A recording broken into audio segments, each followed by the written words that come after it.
Portland was a quiet, coastal town where life flowed slowly like the tides, and any change immediately attracted attention.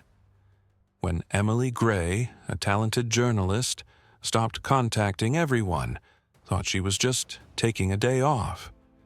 But as the days went by, no one saw her. Emily was known for her tenacity. If she took on a case, she went all the way to the end. She always said, "The truth can't hide if you know where to look." Her disappearance shocked not only her friends, but also her colleagues in the local newspaper. She was last seen at a coffee shop, where she was sitting with a cup of espresso and typing on a laptop. According to the waitress, Emily suddenly received a call, after which she quickly packed up and left, leaving her unfinished coffee behind. The next day, police found her phone by a forest road 3 miles outside of town. But it wasn't just any phone. It held a recording. Emily's voice sounded worried.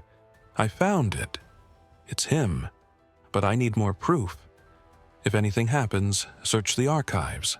Detective Alex North was assigned to investigate the case. Alex was a man who was respected for his ability to find details that others missed. Tall, with silver-gray hair, he possessed a shrewd mind and a reputation for never leaving matters unsolved. After listening to the message, Alex sensed that this case was much more complicated than it seemed at first glance. He started by canvassing Emily's friends and co-workers to see what she was working on.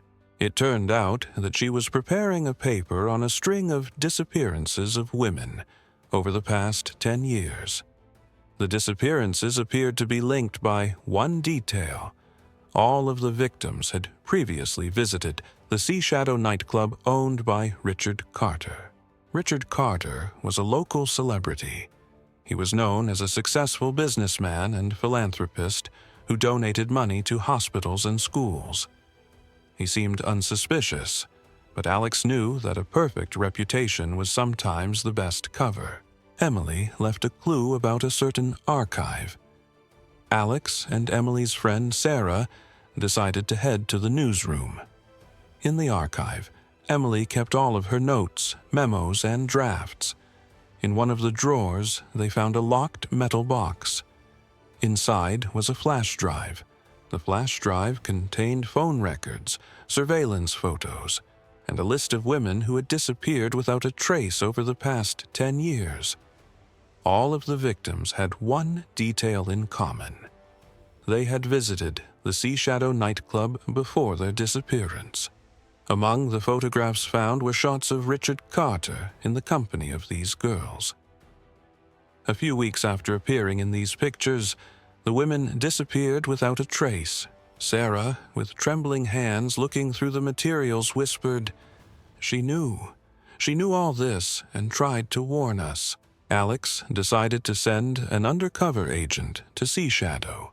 Young Detective Allison Waite, posing as a visitor, entered the club to gather evidence, but she didn't return afterward. Her phone had been disconnected, and her car remained parked outside the club.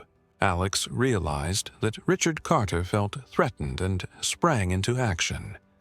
Now, the case became even more personal. He had gathered all the information available, but the evidence was circumstantial.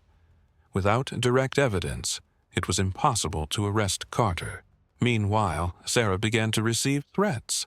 Anonymous calls, notes under her door, everything pointed to her being found. Alex decided to go direct.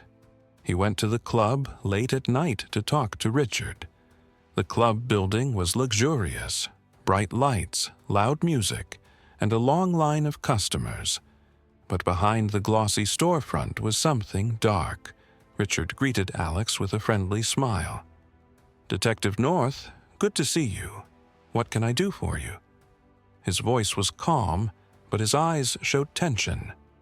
Alex stepped closer and whispered, "I know what you did, and I'll find a way to prove it." Richard only smiled. "You're wasting your time.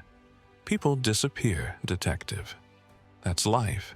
That same night, Alex went into the woods where Emily's cell phone had been found earlier. He found an abandoned warehouse. It was dark inside, but there were footprints on the floor. That's where he found Allison Waite. She was alive, but badly beaten. Allison told him that the warehouse was used to transport girls to other cities. Alex assembled a team and raided the club. Richard was arrested during the party. Under interrogation, he refused to talk for a long time, but eventually, under pressure of evidence, he confessed that he was the head of a human trafficking network. Emily was found in one of the club's secret rooms. Her condition was grave, but she survived. She revealed that Richard used his business as a front for the kidnappings. Emily's story became the centerpiece of her life. The revelation shook the town. Richard and his accomplices were convicted, but Alex realized it was just the tip of the iceberg. Alex stood on the waterfront watching the sunset. He knew that evil could not be eradicated completely, but every criminal caught was a small victory. Emily went back to her job, and Sarah stopped dreading the phone calls. However, deep down, Alex felt this case had left a mark that would remind him of himself for a long time to come.